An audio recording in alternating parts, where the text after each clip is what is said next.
The diplomatic chamber aboard the Galactic Council station hummed with tension. Elder Kravor stood at his full height, nearly 3 meters of scaled muscle and ancient authority, his amber eyes fixed on the small human across the table. Captain.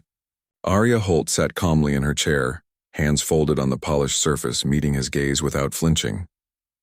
You have kept our young for 7 cycles, Kravor rumbled, his voice like grinding stone. The Council has been patient with your experiment. But patience has limits. We demand the return of our cubs. Arya tilted her head slightly, a gesture the translators always struggled to interpret. Around them, representatives from a dozen species watched in silence. The Vrexian cubs had been a controversy since the day Arya's damaged cargo ship had stumbled upon them, orphaned and starving in the debris field of a destroyed colony. They're home already, Arya said simply. Kravor's spine ridges flared, a sign of deep agitation among his kind. Home? You dare claim that your metal vessel is home to Vrexian young? They belong with their people, learning our ways, our honor codes, our— Your what? Arya interrupted, her voice still soft but carrying an edge now. Your isolation? Your rigid caste systems? Your shame? A collective intake of breath rippled through the chamber. One did not interrupt an elder. One certainly did not question Vrexian culture so directly. Kravor's claws extended, scraping against the floor. You overstep, human. Our ways have survived for millennia. We are apex predators, warriors without equal. What could a species like yours, prey animals who stumbled into the stars barely a century ago, teach our young? Arya stood slowly, her movements measured. Despite being half Kravor's size, she somehow commanded the space around her. I'll show you. She tapped her comm device. Lyra, Caney, Sarah, command deck, please. The chamber doors hissed open moments later. 3 young Vrexians entered, their scales still carrying the mottled patterns of adolescence. But there was something different about them, something that made even Kravor pause. They moved with confidence, yes, but also with an ease around other species that was distinctly un-Vrexian.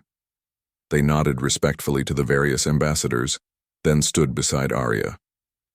The eldest Lyra spoke first. Elder Kravor, it's an honor. Her standard was flawless, accent-free. Traditional Vrexians rarely bothered to speak other languages without translation software. Kravor studied them with narrowed eyes. You have grown, but you stand with the human. This is not proper. Captain Holt saved our lives, Caney said, the middle cub. Not just physically. She gave us something to live for. Your people would have given you purpose, Kravor insisted. We would have placed you in training cohorts, assigned you proper guardians of your own species. You would have assigned us to the orphan pools, Sarah, the youngest, said quietly. We researched Vrexian protocols for war orphans. We would have been raised by automated systems trained only for military service and marked as lesser for our entire lives because we have no clan lineage. Kravor's silence was damning. The truth of it hung in the air. Arya stepped forward. When I found them, they were barely alive, dehydrated, starving, and traumatized. But more than that, they were terrified. Terrified that if any Vrexian found them, they'd be seen as shameful. Weakness, you call it. Contamination from seeing their parents die. Our protocols exist for reason, Kravor said, but his voice had lost some of its certainty. To maintain strength. To maintain appearances, Arya corrected. I've spent 7 years with these 3. I've learned about your culture, Elder. I know about the suicide rates among orphaned Vrexians. I know about the honor deaths that are really just culling the traumatized. You're not preserving strength. You're discarding survivors who remind you that even apex predators can be vulnerable. Lyra moved forward, standing between Arya and the Elder. Captain Holt taught us that survival isn't shameful. She taught us that asking for help is strength, not weakness. That adapting is more important than tradition. That family isn't just blood, it's chosen. She's not your blood, Kravor protested, but the words sounded hollow. No, Caney agreed. She's better. She's someone who chose us when we had nothing, someone who sat with us through nightmares, who learned our dietary needs, who modified her entire ship to accommodate our biology. She studied Rexian history to help us understand our heritage, even the parts your elders would rather forget. Sarah added, she never tried to make us less Rexian. She helped us become more ourselves. Arya pulled out a datapad and slid it across the table. These are their scores from the Galactic Education Standards tests. Perfect marks in mathematics, xenobiology, ethics, and tactical studies. Lyra is certified in 3 forms of combat, including traditional Rexian blade work, which I found a master to teach her, by the way. Kaney has published 2 papers on cross-species medical care. Sarah has already been accepted into the Council's Diplomatic Corps training program. Cravor looked at the data, his expression unreadable.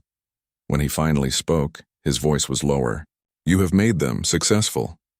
I've helped them become who they were meant to be, Arya corrected. Without shame. Without being broken down and rebuilt into weapons. They're scholars and warriors, diplomats and healers. They're whole. The High Elder was silent for a long moment, his gaze moving between the 3 young Vrexians and the human who had raised them. Finally, he looked at Lyra. You consider this human your home? I consider her my family, Lyra said firmly. The ship is just where we live. Captain Holt is where we belong. Something shifted in Kravor's ancient eyes, perhaps recognition, perhaps pain. Our ways are old, he said slowly. Perhaps too old, too rigid for a changing galaxy. He straightened, addressing the council chamber. I withdraw the demand for return. These young ones have found what every Vrexian seeks, a place of honor. That the human provided it where we could not. He paused, the admission clearly difficult. That is a failing of the elders, not of the cubs. Arya inclined her head respectfully. They'll always know where they come from, Elder. I'll make sure of that. But they also know where they belong. As Cravor turned to leave, he stopped beside Arya. Human, he said quietly, you have done what we could not. You gave them more than survival.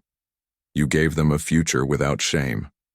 Perhaps there are things even apex predators can learn from prey species who stumbled into the stars. Arya smiled slightly.